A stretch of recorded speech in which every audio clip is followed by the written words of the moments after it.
सराकी जुबान का शायर है, बड़ा प्यारा एक जुमला बोलता, कहता है जै वेले बंदा सुबहान अल्लाह आखेंदा है ना खर्चा थींदा ना परचा थींदा, दू जहाना विच मुफ्त दा चर्चा थींदा। सुबहान मौलाना सरदार आबद साहब, मौलाना सरदार आबद साहब मेरे बरादर, बड़ी बोली बड़ी प्यारी एक सराकी जुबान का शायर कह रहा सी कि जे सैकल है तो चैन कह नहीं, कमीज है तो बनैन कह नहीं, अमीर छड्डन तो भज के बहना, गरीब छड्डन तो टैम कह। बड़े बड़े बलान ना चौधरी साहब ने, इन्हां दा पंप है, इन्हां दी फैक्ट्री है, इन्हां दा कारखाना है, ते कहंदा है तारीख कट के भी लिख दिओ। तो जे कहो ना मौलवी जी साडे पिंड इको ही बंदा जलसा कराने वाला, तो राह भी भैड़ा, पहला पक्की तो बनवा लो,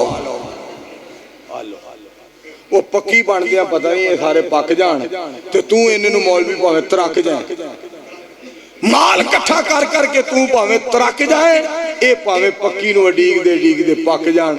छड़ दिओ मौलवीओ, काम करो खालिक दा ते मुतालबे करो मखलूक दे कोलों। तुहानू पता नहीं लगा अजे तक रहमान कितनी ताकतां वाला।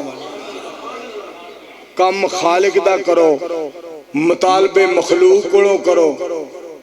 अगे कसमें मौलवी आउंदे सन ते आके पुछदे सन किन्ने बंदे हुंदे ने फजर दी नमाज दे अंदर, जोहर असर मगरब इशा विच, जुमे में किन्ने बंदे, तहज्जुद दी अज़ान हुंदी है कि नहीं, जुमे में किन्ने बंदे हुंदे ने, कितने इथों दे हाफिज़े कुरान ने, कितने इथों दे जनाब आलिम ते कारी ते कितने इथे दाड़ियां वाले ने।